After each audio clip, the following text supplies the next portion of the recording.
This is Trigger Talk. We've got flying BBs, fogged up goggles, questionable tactics, and zero chill. Strap in, because we're going loud. All right. So, welcome to Trigger Talk. Here we have our guest, Paul Vitti. And he is going to be playing airsoft this Sunday.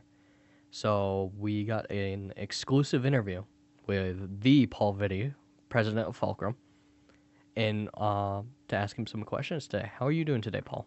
Good. I'm trying not to smile. Not smile laugh. Okay. Oh gosh, this is gonna make the bloopers, isn't it? No, this is no bloopers. Oh, Too late. too late. Too All late. right. Okay. So in the past, were you ever interested in airsoft? Actually, Before I introduced it to you? Yes, I have been. I remember watching a lot of sniper airsoft videos. Other people, not even just snipers. It actually Like- was. Novirtsch? Yes, I found it fun to watch. Okay. I have played airsoft once for my cousin's birthday party. I forget what year. How long ago was that? Back when I was in probably junior high school, so probably about 6-7 years ago. Okay. And I mostly remember that because I'm not gonna get into details about it, but complications with some things happened because my mom got fell in the parking lot. Let's go with that. Okay. It was fun though, aside from that part. Okay. So what do you know about airsoft so far? That there's a lot of rules, regulations, particularly making sure that that you can't fire a BB too fast, you can't fire at point blank range.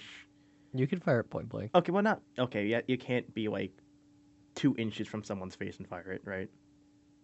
Okay, you can. You can. You can. As long as it's within the safe Yes, I mean, FPS limit yeah, and only semi. I see. Except for with the new rules. Oh, yeah, we are going to a big event that's hosted by Kilo 3. Do you happen to know anything about Kilo 3 or R&M? Outside of whatever is on the event page, not really. Okay.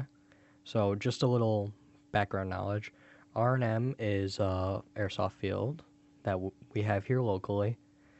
It's up in Owego, and Zevin is the owner of the field. He's a very forgetful person.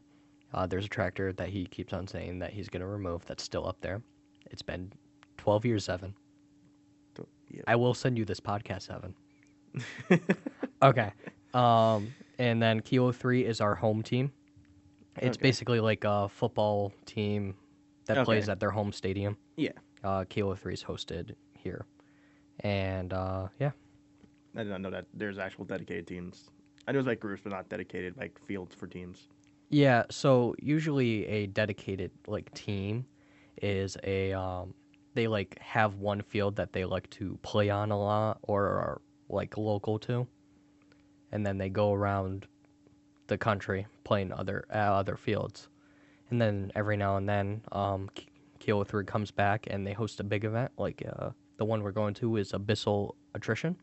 Yeah. Do you happen to know the Story behind it. story behind the event? Yeah. A little. You've explained that there's 2 sides, there's civilian sides, and there's also an army side. Both are fighting. And then there's a bomb. Yes. With props they actually did set up for that, which is actually kind of cool. Yeah, it's a bomb prop. Insert image of that here, by the way. Yes, I will insert an image of the bomb prop for you, Matt. Matt's not the one who made the bomb prop. I'm just saying Matt because he's the only one who on the Kilo 3 team I know his actual name. I see. So what are you the most excited for your first airsoft match? More so, it's just I've always had an interest in it. And it's something that like I just never got into because at the time of my main interest, I was a Okay. high schooler that just didn't have money. Same. And I was like, oh yeah, I'd like to buy this, I'd like to buy that. It's like I know nothing about this. It's like going to buy computer parts and finding out that hey, I just bought crappy parts even for this high price. Yeah. Or I overbought parts and now I don't know what to do with them. Yeah, that's how I felt when I bought my first airsoft gun, which was the ARP9. It not that great. I mean, for me, $300 gun. for me, I would just need a pistol. I honestly, I like how the weapon models do look. That's one thing I do like as well. I'm simple. Very I don't simple. want to have to carry around a massive weapon the whole time, and sometimes you might want to leave behind. So Okay. something small to work with is probably the best for me. Okay. Um, so what part of this event makes you nervous, if anything? Honestly, I am terrible with with like detail for things going on around me. Okay. So I probably will get shot by someone like that I won't even see just because of that. Yeah. A lot of people have ghillie suits at this field. Great, that's gonna be very fun to go against. So, um, do you happen to know what kind of gear you're going to be using? Or just the standard rental? Probably just a standard rental. I have no gear. Okay. Much like I want to get into golf, I have nothing. Um, Completely unrelated, by the way. have you been doing any prep, like watching YouTube or looking at loadout stuff on YouTube? Absolutely not. Okay. Fair. You know what? I want to be surprised. I want to have fun, and it's just one of those things that, you know what? At the end of the day, even though there's a bit of a competitive aspect to it, we're there as friends, classmates, Yeah. in my case, coworkers as well, and that's really what I want to do. It's just have fun. I've looked over the rules a little, just to make sure I'm not breaking any, because I don't want to get kicked off the field. There's not a lot of like really hard Yeah. rules. I can give you the spiel right now. I mean, for the case of anyone watching, probably should. I've been listening to this spiel since I was 12. So I know it by the back of my hand. If you can't stick your hand through a hole, do not shoot through it. And also, no full auto within 50 feet. That's your spiel. Oh, There's a lot more to it. Like whenever you're on the field, don't remove your eye protection. Yeah. But those are the main big rules. I mean, that's kind of like a given, though. You shouldn't be removing any equipment at any time, regardless of Yeah. the reason, unless you're off the field. Because the main reason that they have the iPro rule is because insurance will, if you remove it on the field, it is your fault if you lose an eye. Yeah, it's just like You will lose an eye again, not being if about you don't saying have this, iPro. that's just a given. A lot of the rules that they actually have are very much just simple common sense. Yeah. I believe there will be separate rules for chronographing, which is the act of basically measuring how fast an airsoft replica will shoot at this event, as Kilo 3 usually does a separate chronograph rule. Like replicas that are considered SMGs are allowed to do full auto at no minimum engagement distance, which basically means they could shoot you full auto from literally right behind you, for all they care. Alrighty. Is there any particular reason for that, or is it just their preference? So the reason is that they have the SMGs classed as a lower joules, which is the energy. Joules is the measure of energy. But that's pretty much it. It's also personal preference for them, I believe. Any predictions for how long you'll last before Before I get downed, you catch your first BB? I'm gonna say within probably the first 3 minutes, maybe 5 at the tops. Okay. I'm not expecting to go more than 5 minutes once we get to, I'm gonna say, combat zone, because I'm not gonna count us getting to that the front line where both sides are colliding. Okay. I'm expecting that to be shot probably within 2 minutes of being there. Okay. Do you happen to think that you're gonna have like a favorite side, or like a side you're gonna want to be on? For the viewers, the two sides that are going to be going up against are the Hand, which is a bunch of civilian dudes who don't like the Tarkev forces, and the Tarkev forces are like military dudes who are trying to install these like cell phone towers. We're going to call them cell phone towers. I mean, they basically are cell phone towers. They're radios. They're in a sense radio towers for the sense of the story. But for outside the story, we're just making a joke and calling it cell phone towers. For me, I think the side that I will be on, I mean, personally, it's not going to matter to me, but I do think that like in terms of like apparel and such, probably better for me to be on the civilian side because I do not have any military or army suit to go on the other side. Okay. At least in terms of like role, I don't say role play, but in terms of like playing the role itself, I definitely probably better on the civilian side. Okay. Probably for me, the Tarkev forces. But at the same time, the new bomb prop that they have, only the hand is going to be able to use, like to plant it. Yeah. So this is a very controversial question. It's not really controversial. Will you call your hits or will you cry like a baby? Oh, I will definitely call my hits. You know, like as I mentioned earlier, I have attended one airsoft game, and that was for, like I said, my cousin's birthday party.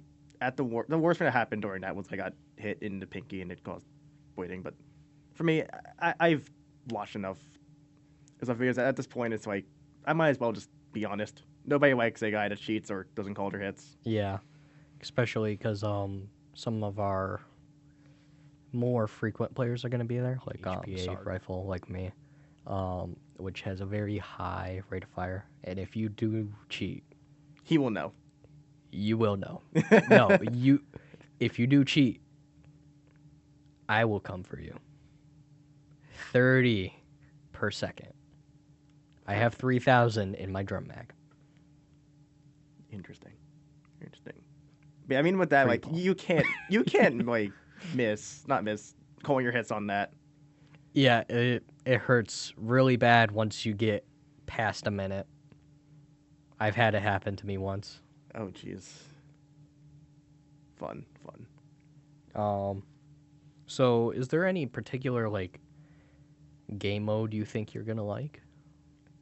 Just in general for other like open plays if you end up going I after. think for me, probably something that's just casual, right? Nothing.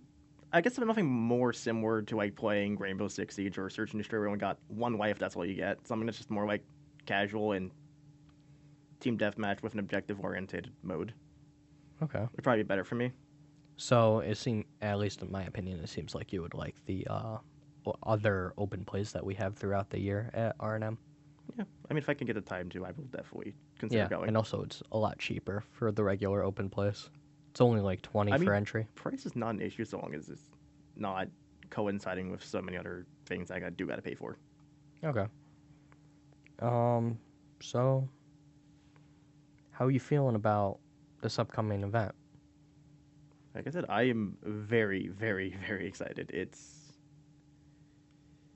actually my first actual game, not, like I said, a birthday party or just watching it on YouTube. It's an actual, I'm going to be there and it's going to be surreal. It's going to be fun. And I'm excited.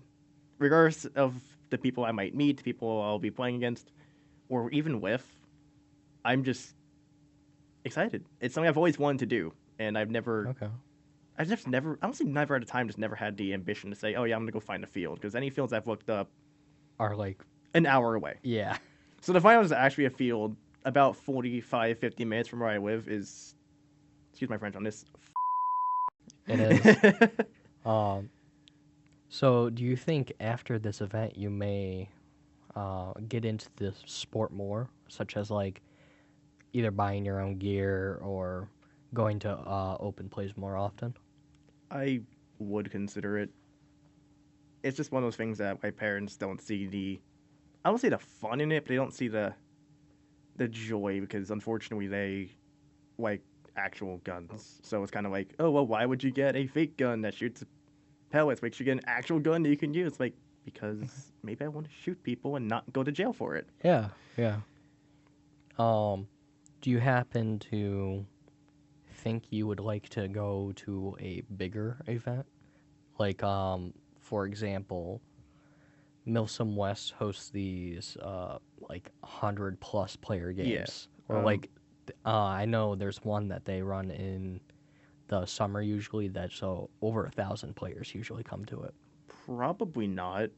Okay. Mostly just because the time for the event. It's not the event itself. It'd just be the amount of time because at the same time, when I'm not in classes, I do work full time. Yeah. So I'm usually seeing at most 3 days off.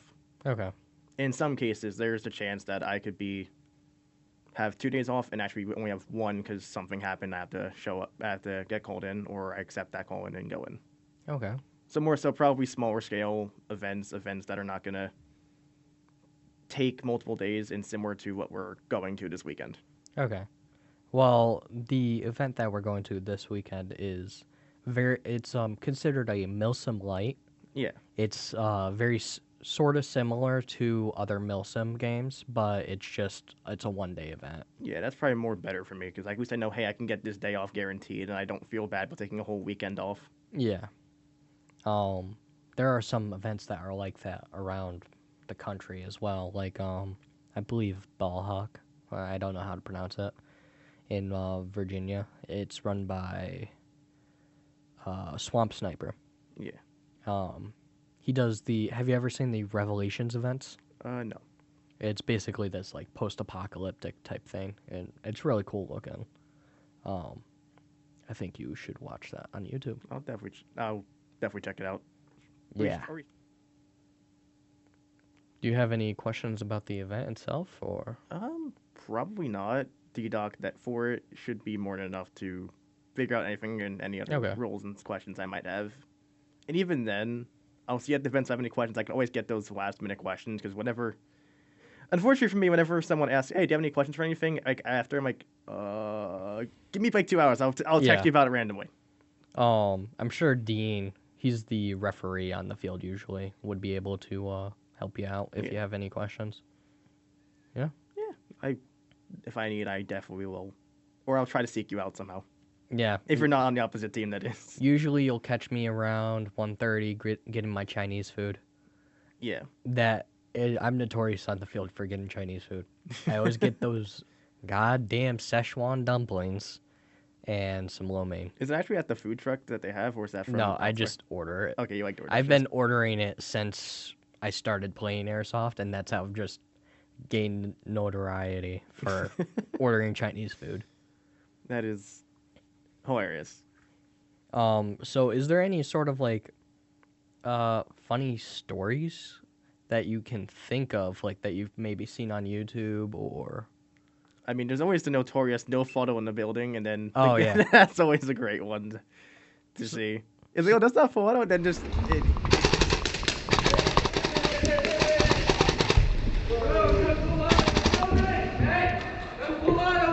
I'm not Filato. It's not Filato. That's not Filato? This is.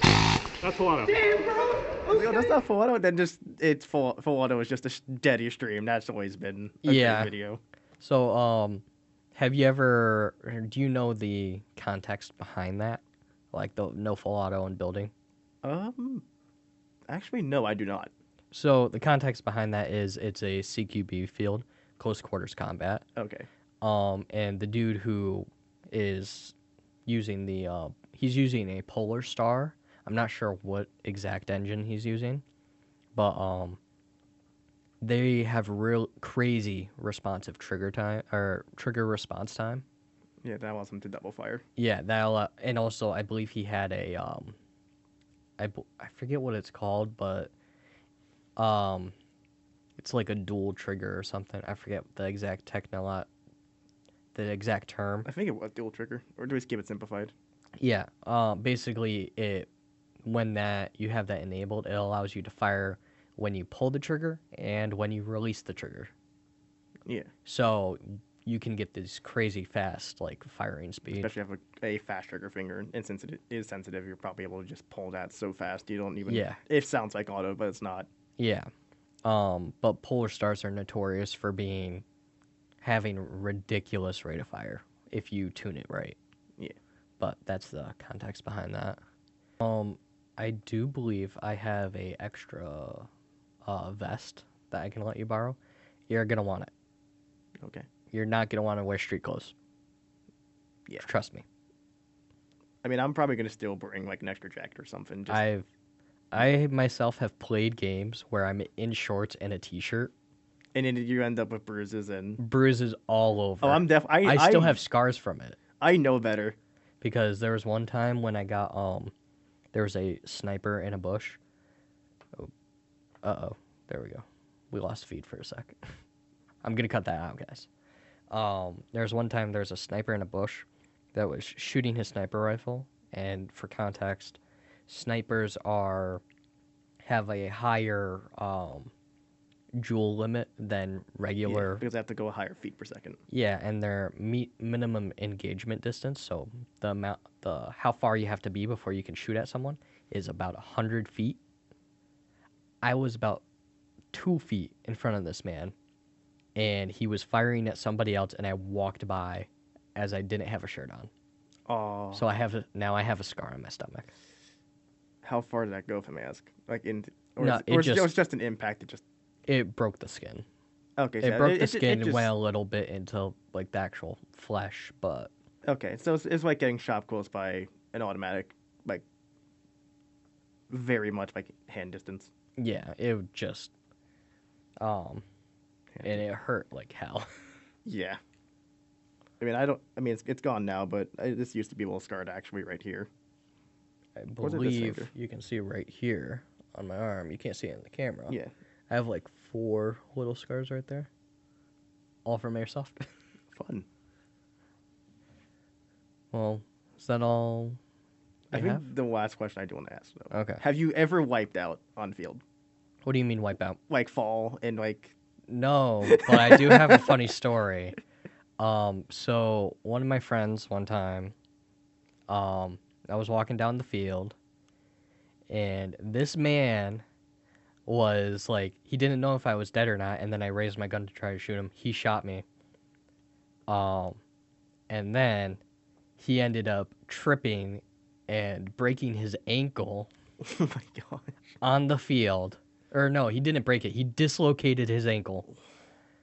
And then he got up. He walked back to the staging area.